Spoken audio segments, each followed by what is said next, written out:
on the road again. We can't wait to get on the road again. Telling stories to our family and our friends. We can't wait to get on the road again. On the road again. We can't wait to get on the road again. Telling stories to our friends. We can't wait to get on the road again. Welcome to our monthly AAA podcast, Affinity, Allie, and Annette on the road to good storytelling with your hosts, Allie Spooner and moi. Hi, and I'm Allie Spooner. I write with Affinity, and I co-host with Miss Annette Maury. I've gotten numerous published titles. I work in a variety of different genres, from romance to paranormal. I have series, I have standalones, I have short stories, I have novellas. So I've written a little bit in each one of the categories. We hope that you enjoy our podcast and you have an opportunity to meet some new authors and some authors that are just more information that you need to know about them. We appreciate your support and invite you to visit Affinity Rainbow Publications to check out our books. And I'm Annette Maury, and I had to have I couldn't remember how many titles I had, so there was a reader who said you have 45. Now, granted, that 45 does include short stories and some of my contributions to anthologies. So I actually think I'm more like up to 37 or something like that, but I couldn't remember the number. Girl, you've been at 37 for 2 years now. You got to have more than that. Maybe, I don't know. Anyways, I'm also with Affinity Rainbow Publications. All three of us are with Affinity Rainbow Publications, and I'm delighted to be here and be a co-host of this podcast. All right, so each month we invite a special guest to join us, and we discuss various topics of interest to writers and readers. We'll invite our guests to do a short reading and then follow with questions on the featured topic, while encouraging them to do at least one giveaway to our audience. And this month, we're going to be talking about sapphic fiction romance featuring mature women. Our brand new author to Affinity Rainbow Publications is Glenda Poulter, and she's here to talk about her new book, Never Too Late. We're very excited to talk with her about this debut book with us, with Affinity Rainbow Publications. Yeah. Following our podcast, we'll upload to a newly created YouTube channel and hope you consider subscribing so you never miss a future podcast. Okay, I have the absolute pleasure and honor of introducing Glenda. Glenda has been writing poetry, short stories, and novels since she was 10 years old. Well, over half a century. Slice of life novels with women who love women as her main characters are her specialty. Strong women with human weaknesses and foibles populate her stories along with their sometimes quirky friends. Her past published works include Welcome Home and Out of the Past. Glenda lives in central North Carolina with her long-term partner, Lisa, and the felines that rule their lives. Boy, do I know that. She is the proud mother of a daughter and son and doting grandmother of 2. Other interests include collecting seashells, the fiber arts, crochet, knitting, quilting, reading, and photography. Glenda seldom meets a stranger and strives to leave everyone she encounters with a smile. Glenda has an affinity with the ocean, and she is sure she was a mermaid in a previous life. Its gift of seashells calls her name on a regular basis. Hi, y'all. All right. So great. So without further ado, Glenda, if you're ready, you're on. Take it away. Okay, I've got a short reading from Never Too Late. It's kind of angsty, so bear with me because I get emotional reading my own work. Sandy died in early April, I said. I know that, Tam interjected. Why would that upset me? Please, Tam, let me finish. I covered my face with my hands and took a deep breath before I turned to face her. When she died, I was inconsolable, like I'm sure you were when Darla died. I told you how drunk I got and how Allison and Beth rescued me. Once they got me sober and decided I wouldn't fall off the wagon again, they took me to Sandy's in my favorite motel out at the beach and left me in the care of its proprietress proprietress, Miss Tanner. For a week she sat with me, dried my tears, fixed Sandy's favorite seafoods, and made me go for walks on the beach and look for seashells. I've gone out there for the week of the anniversary of Sandy's death every year since then. Miss Tanner died last year a few days before I was due. Her partner Hannah and I grieved together, and I promised Hannah I would come back this year. I have to go, Tam. I can't go back on my word, and I need the time to myself. Okay, she said. And I have a tendency to not be nice when I get home, I added almost as an afterthought. Allison calls it my earthquake week because we all know it's coming, but it happens when I least expect it. I try to stay home and away from everyone until I can find my center again. Tears rolled down my face, but I did nothing to stop them. But neither did Tam. I stumbled to the coat rack and grabbed my jacket and headed out the door without putting it on. The cold air froze the tears on my face, but I didn't care. When I got to the corner, I stopped and leaned on the fire hydrant and put my jacket on. My eyes closed and I tried to feel Sandy around me, but all the air was cold. I jumped when someone honked their horn. Get in the car, Janice. Tam leaned across the front seat and pushed the passenger door open. You can't just stand there when it's 22 degrees outside. Come on. I stumbled off the curb and climbed into the warm interior of her car. You're so silly. She drove the few feet to my drive and into the driveway behind my old clunker. Would you like me to come in, or do you need some space? I always need you, I whispered. That's why I didn't think you would understand about me going to the beach. You are silly, she repeated as she climbed out of the car and came around and opened the passenger door. It's too cold to talk about this out here. Come on. She offered me her hand and I let her pull me out of the car. She stood behind me and pushed me to the front door. I laughed when she reached into the front pocket of my jeans for my keys and tried to grope me while she was at it. Once we were inside, she pushed me to the sofa. Before I sat down, she took my jacket from me and hung it up. Now, Janice, she said in her schoolmarm voice, why are you so insecure I won't understand things? You need to give me a bit more credit. She lifted my chin and turned my head so we were face to face. I hate that you'll have to grieve without me there for you, but I'm glad you'll have a little bit of a support system. And I'm sorry the person you counted on for so many years isn't there anymore. But it sounds like you and Hannah help each other face the hard shit, and I'm glad. My only grievance is the whole thing is your earthquake week. I hope I'm not the reason for your earthquake this year or the victim, but I can't let you be alone during such a vulnerable and fragile time. We've pledged we'll be there for each other as we grieve, regardless of what form the grief takes, even anger. I lay flat on my stomach on the couch, my feet in her lap. She pulled my shoes and socks off and started massaging my feet. They're all stinky, I said into the pillow I buried my face in. There are parts of every relationship that are stinky, she said. We have to learn to live with it and tolerate it and forgive it and help each other through it. She stood up and put my feet back on the sofa. I heard her go to the bathroom, but I didn't think about it until she returned and lifted my feet and sat back down. She had brought back a warm cloth and started bathing my feet, which reduced me to tears. Her hands were so gentle, and her love and care emanated through them and up my legs, through my body, and settled in my heart. A cool breeze caressed the back of my head. Sandy hadn't been around for a while, and knowing she was there with me now when I was so confused and so low made the tears flow faster. Tammy gently urged me to move over. She sat down next to me and placed her hand on the same spot on my head where Sandy still rested. Very good. Very Thank you. nice. That was one of my hard chapters to write. Yeah. Yeah, there was a lot of well, we'll talk about that later. About the what I would consider probably on the upper end of the angst continuum of novels.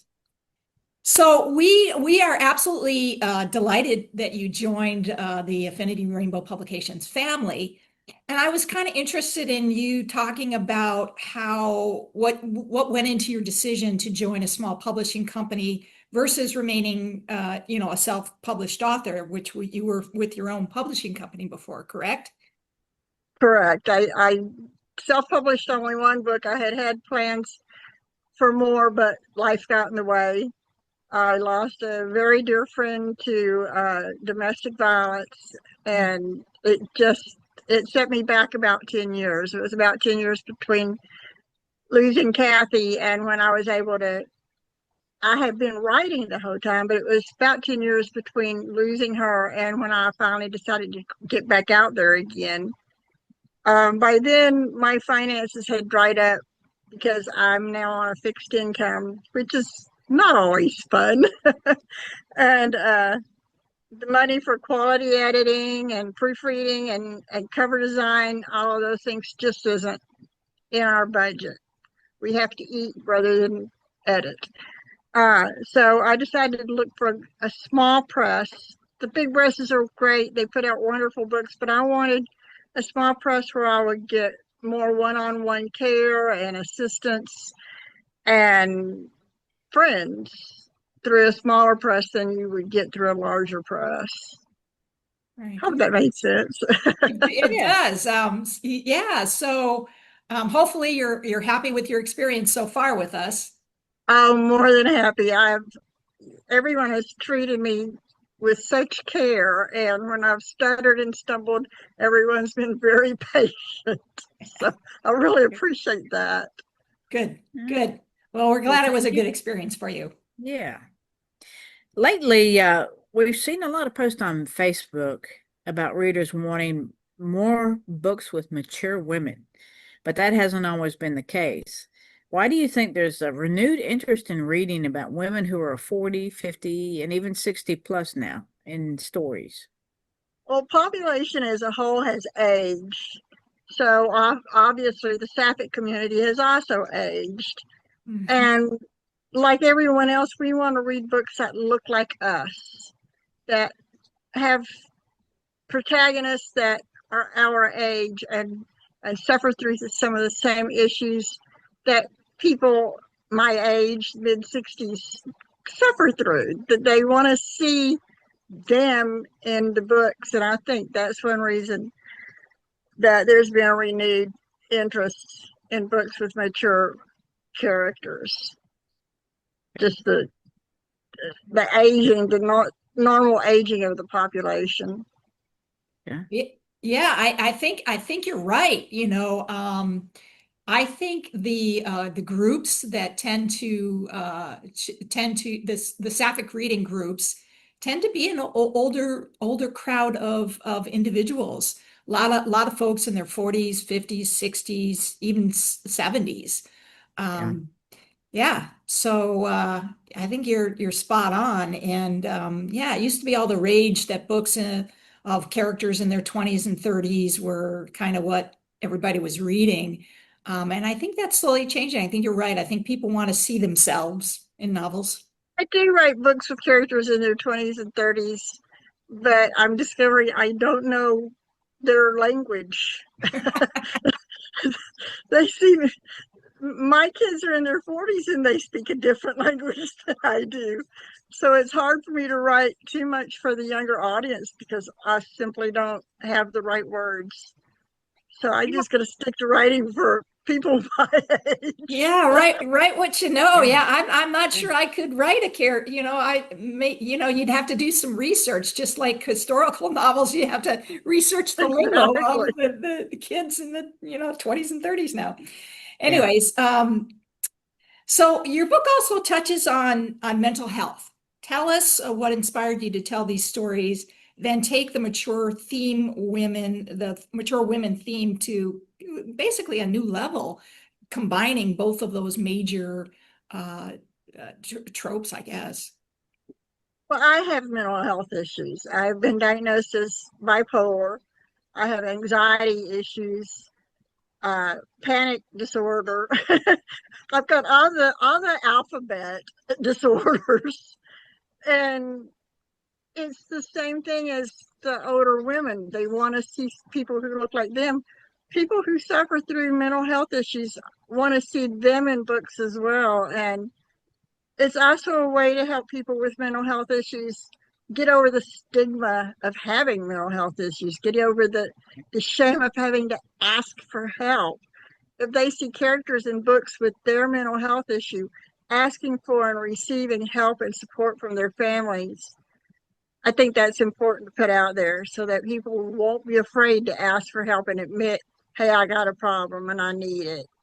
So that's one of the main reasons I've chosen to write about mental health issues, is so people will normalize it. That's not the right word, but I'm not quite sure how else to put it.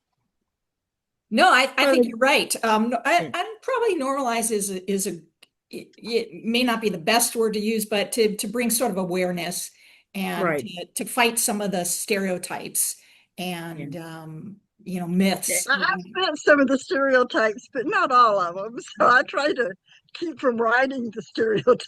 Very good. Very good. Okay. Another trope in your book is second chance. Can you tell us more about that? Uh, my partner just walked through the room from going from one place in our trailer to another, and she's my main reason. We have been through hell and high water over the almost 20 years we've been together, and we struggled. We struggled with whether to stay together, whether to go our separate ways, whether to even remain friends sometimes. And she's given me more second chances than anyone should deserve to have. And we decided that we're worth the fight to get those second chances.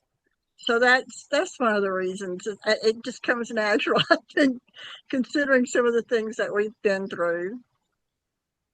Well, second chance is a very popular trope. A lot of people like reading about second chances because, we're human and we make mistakes. So we all want that second chance, Yeah, exactly. whether it be a second chance in the relationship or a second chance because you've lost a partner. That's also Right, another right. main I reason. have a friend who just recently lost her partner, and she puts some of the most poignant posts on Facebook right now.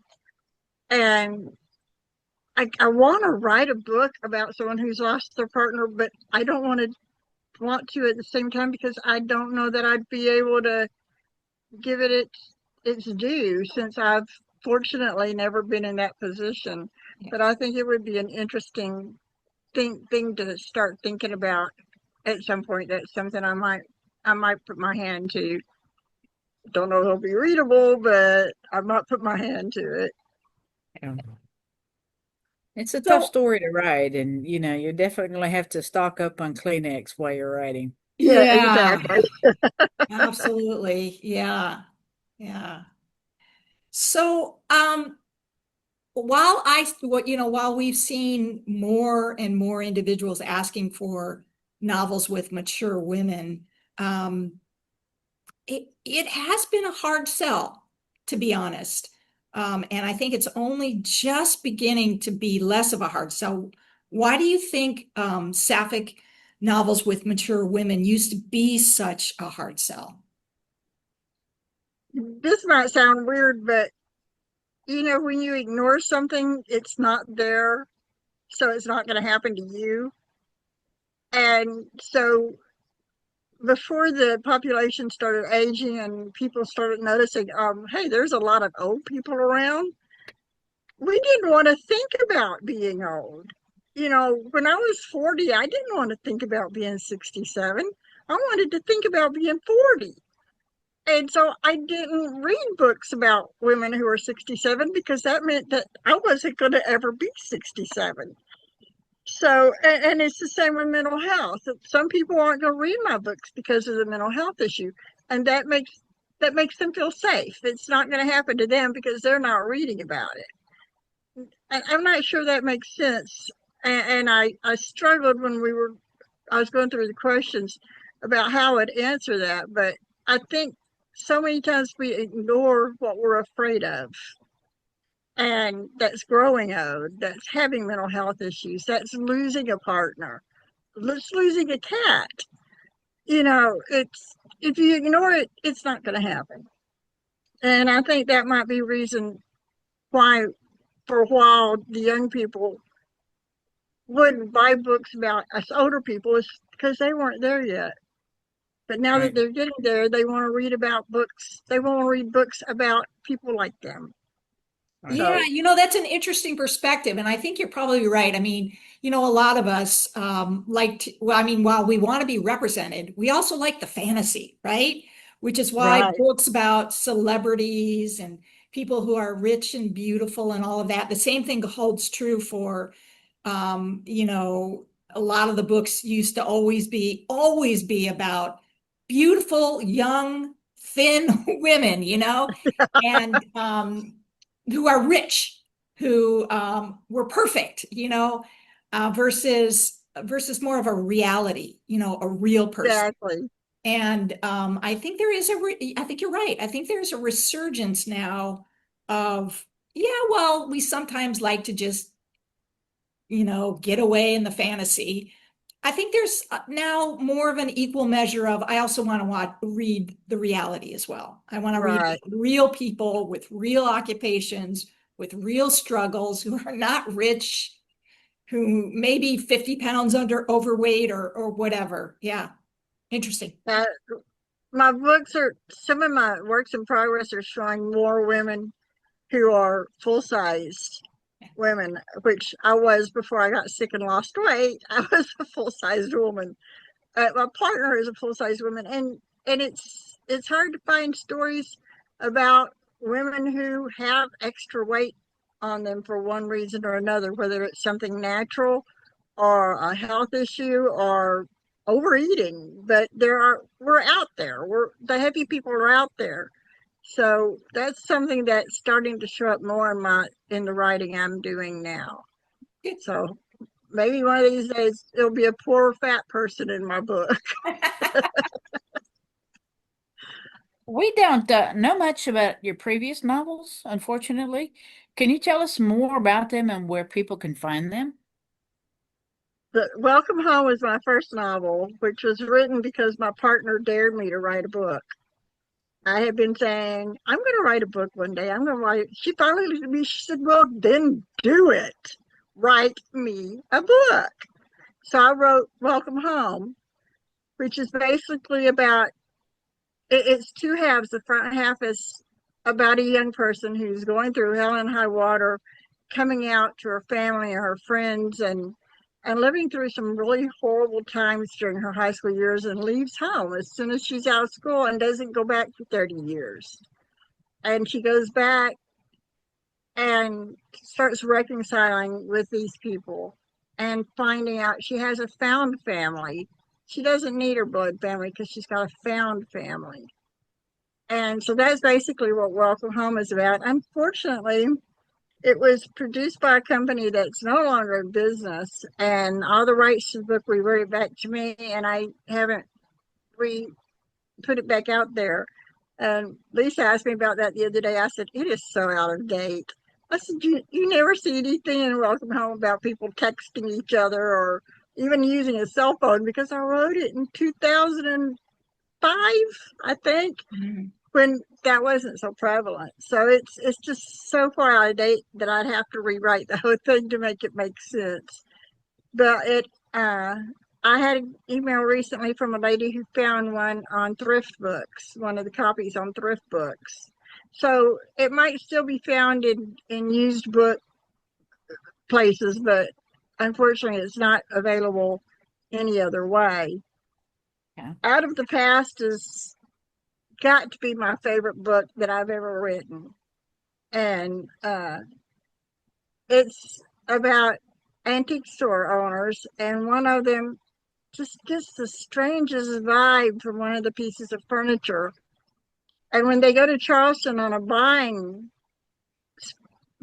trip, that vibe has followed her, and she ends up having a meeting with a seer who tells her, "You're here to help a spirit from the past reconnect with the people she lost because she allowed herself to die too soon." And the main character helps this poor spirit cross over, basically. And in the process of helping the spirit reconcile with the people she loved, she's able to reconcile with her partner. So it's kind of kind of angsty, you know, but it's it's a combination of a contemporary romance, a historical romance, because the center part is a backstory back to the earthquake of 1886 in Charleston and the aftermath of that. So it's historical um, novel as well as got some paranormal in it. So it should make a lot of different people happy. It is still available as an ebook through Kindle, through Amazon. I have not seen it's not available in print right now. I took it out of print to do some editing and I've never put it back. So that's again, I wrote it so long ago that it's tech. They all use flip phones, if that gives you any idea of how long ago I wrote that book. So I would have to do some editing to bring it up to date. And I might get that energy and I might not. So I'm not making any promises it'll be available in print again or not. And it also may be available through some of the used book venues, thrift books, and there's other places online you can look for used books. It might be available in places like that too. I got an Okay. email about 4 months ago that somebody found it in a used bookstore in her hometown. So, you know, you just never know where it Right. might turn up, but it might be available in print, but it definitely is still available as an ebook. Good to know. Well, you brought up the sort of the angst stuff, and I definitely would characterize your book on the upper end of angsty. Was that on purpose? And are high angst books, is that your preference? Yes and no. I like to read the easy books sometimes that there's not a lot of high angst. I like rom-com once in a while. The My life from the time I was about 5 years old until 67, which is what I am now, has been full of angst of one kind of or another. And I know most people can say that about their lives, but without going into detail, I've been through a lot in my life. And I tend to write about things that happened to me. My books aren't all autobiographical, but they have a lot of me in them. And some of the things write about happened to me or happened to someone I loved. And so I guess I do look for high angst books. I'm looking for books about people who look like me. Good And so answer. I'm writing the same thing. My books tend to be angsty because that's my life. And it doesn't show any signs of letting up anytime soon. But at the same time, I'm happy. So I might be full of angst, but I'm also happy. So that's Okay. kind of what I want to show in my books too, is you can have a lot of angst, but still end up happy in the long run. Good.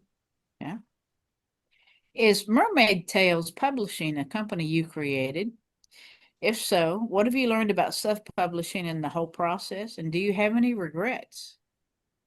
I formed Mermaid Tales when the owner of L Books died back in 2010 or 11, I forget which, like 3 days after they released Out of the Past. And within weeks, the rights to Out of the Past reverted to me. And like I said, that's my favorite book I've ever written. I wanted it out there and I didn't want to shop it around again. So I said, good grief, I'm just going to do this myself. And it had already been edited and proofread and it was ready to go, but I had to come up with my own cover. And I was friends with a woman who does absolutely beautiful melting good covers. And she did one for me as a gift. I didn't have to pay for it. If I'd had to pay for it, it probably wouldn't have gotten done. Um, so that's how I got into self-publishing. And I was in the process, my friend Kathy and I were working together to get some of my other writing ready to be self-published as well. And when I lost Kathy, my everything that had to do with writing, except the writing itself, went by the wayside. I just didn't do it. And so I kind of folded Mermaid Tales, thinking I would do it again at some other time. And now that I'm ready to, I don't have the money to. So Mermaid Tales is just a good memory at this point because I enjoyed what it took to put my book out. Um, but I'd already gone through the editing process, so it wasn't quite as much as the people who do actual self-publishing. I won't consider what I did actually self-published because everything was basically already ready to go. I just had to get that cover done, and another friend formatted it for me and republished it through Amazon, and I didn't have to do much more than push a button. So yeah, it's my self-publishing company, but I never actually did any real self-publishing because the work was already done for me. I Okay. don't feel like I'm making sense today. No, you're making perfect sense. I get it. What Yeah. advice would you have for new and unpublished authors just starting out? Um, if you've got a book ready to be published and you want to use a press, whether it's a large press or a small press, do your homework. Read every word on their websites, especially their submission pages. If you can talk to people who have been published by the publishing company that you're starting to feel drawn to, find out how they were treated.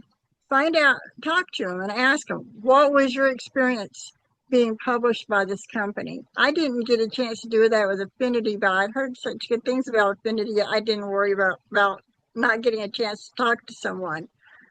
But I did get a chance to talk to people that had published with other, both large and small companies. And Affinity just was the one that resonated with me. And that's why I went to. And that's what I tell young authors or old authors or first time authors. Go with the company that resonates with you, that makes you feel good about yourself and about your book. Just reading their website, their website says to you, or you're reading it, this is the one, that's the one you want to submit to and hopefully be accepted by. But go with your instincts, go with your gut, just like you should do in life all the time. When you pick a publishing company, do your research, do your homework, and then pick the one that says to you, I'm the one for you. It's like when I go and adopt a cat, the cat tells me which one to adopt. I don't decide, they do. Same thing with the publishing company. Adopt the one that tells you to. And Good that's advice. basically how y'all got picked. Well, thank you for that. Tell us about your writing experience from start to finish. What's the most challenging part of writing a novel for you? The most challenging part about writing a novel is knowing when to stop. I've got several books that I should probably break down into 3 or 4 different books. And one in particular that I love is kind of a fantasy. And I, do, I can't end it. I can't figure out where the stupid book ends. It's my next to the favorite book I've written since Out of the Past. And I don't know if it'll ever be released because I can't figure out where it ends. I can't figure out where to split it into pieces. So that's my most difficult part. As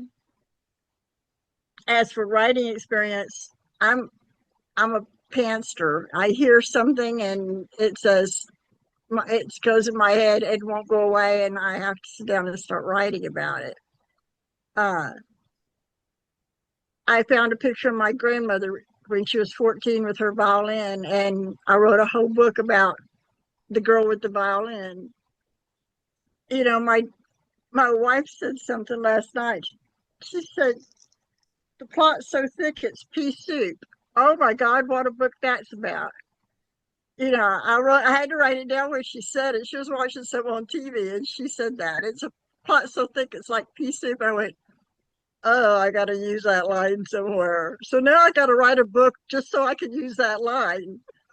And and that's how my writing works, is I hear something that gets planted, and my overactive imagination waters it until I have no choice but to plant it and watch it grow into a book. And my other challenge is, because of my mental health and physical issues, sometimes it's hard for me to write. And I have to tell myself, you're writing a book, work on it. And to that end, this year I challenged myself to do 4 writing challenges, 4 30-day writing challenges, where I challenge myself to write every day for 30 days, whether it's 5 words or 5,000. I do that. And I do it in February, May, August, and November, but I actually did it in July this year because I forgot what month I was supposed to do it in. So I and I don't quite know how I did it, but I wrote over 250,000 words during the month of July over the course of 30 days. Wow. And that's basically 3 different novels that I now have to figure out what I'm going to do with. And I've decided I want to try to write a series. And these 3 novels that I wrote during July are going to be part of that series. So we'll see what happens. Yeah. I don't know yet. Yeah. There you go. Yeah, like I said, just knowing when to stop writing and sometimes getting started writing are my 2 biggest challenges. Yeah.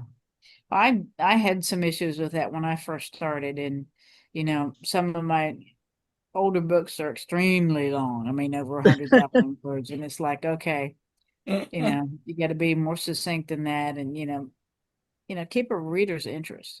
I found it very hard to Right. keep it, when you start I, getting over I have 100,000. a wonderful beta reader who has been trying to help me figure out how to break this book up, but even she can't figure out where the end of book 1 is and the beginning of book 2 is. She says, Glenda, I don't know. I don't know how to help you break this book up. So it's a good book, but it's going to be a hard one to break into series. So it may never get seen. Yeah, I usually, it's particularly in the sapphic world, it's usually, books are usually somewhere between 60 and 90,000 words at most. I mean, 90,000 words is actually considered a long novel. Yeah. You have to wonder why Sapphic women have such short attention spans. We do. Yes. We want that happily ever after to happen within, within the, 80,000 words or something. Exactly. So you kind of already talked about that some of you is definitely in your book, and your personal experiences are really parts of your book.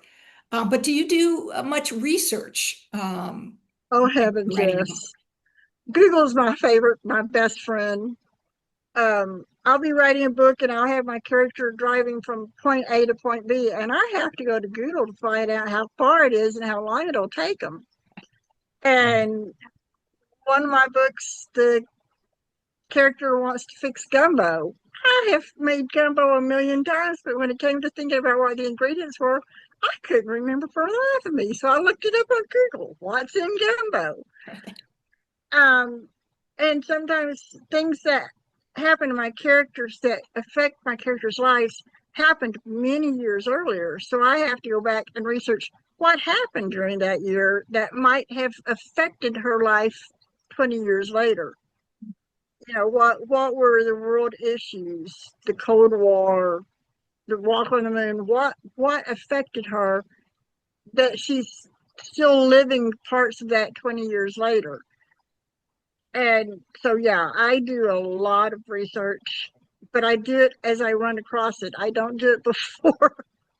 The only one I researched before I started writing was the earthquake of 1886 in Charleston.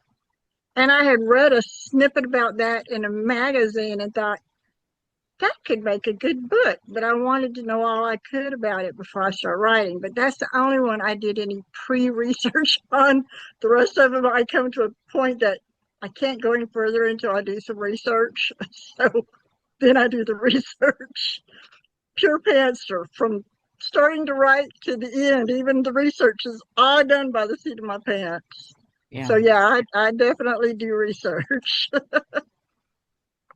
It's just maybe not the way other people do it. Do you have a current work in progress? I know you've mentioned that you wanted to do a series, so tell us about it. I have many works in progress. I have so many unfinished novels. It's kind of shameful. In fact, just before we came on, I was looking at one of them to see if I could get to a point where I could restart on that book to finally finish it. But the one I'm writing now, the series, is I have some new friends that are in the dominant submissive lifestyle, and they asked me to write them a book. They said there's so many books out there with the DS, but it's all BDSM, and not all DS is BDSM, and they want me to write a book that looks like them. They're in a dominant submissive relationship, but they don't do BDSM. Yeah. Right. So I've done, believe me, that's what I've done a lot of research on, because Lisa and I are nowhere near that kind of a lifestyle. And my friends have answered a lot of questions, but they said, one thing they said, one of them said was, I wish there was a social club in our area just for women who are in the DS relationship so we can meet other people and that do DS but don't do BDSM necessarily. So that got the juices running, and now I've got four stories about, but that all center around a social club for these women, and it's each book covers one couple that met at the club and now are living the lifestyle.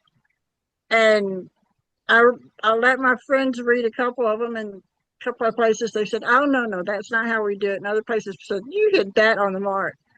So I guess I've got a lot of co-writers on this one, but that's my main work in progress right now. But I have others that I go back and fiddle with once in a while, because like I said, after Kathy died, I quit sharing my writing with anyone, but I kept writing.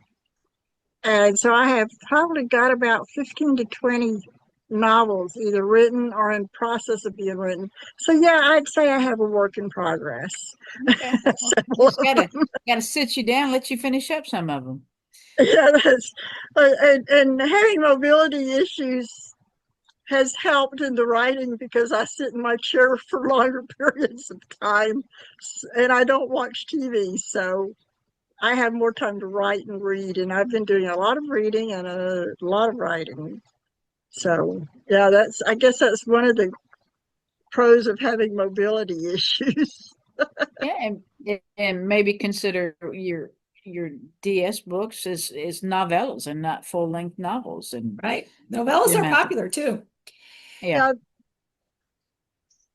Yeah, I like I said, I don't know how to write short. it's not easy. It's not easy. It's not.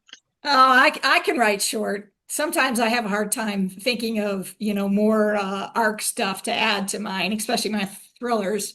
How much more can I throw I've at them? tried to write a thriller and I tried to write a mystery, and they take too much time and too much work.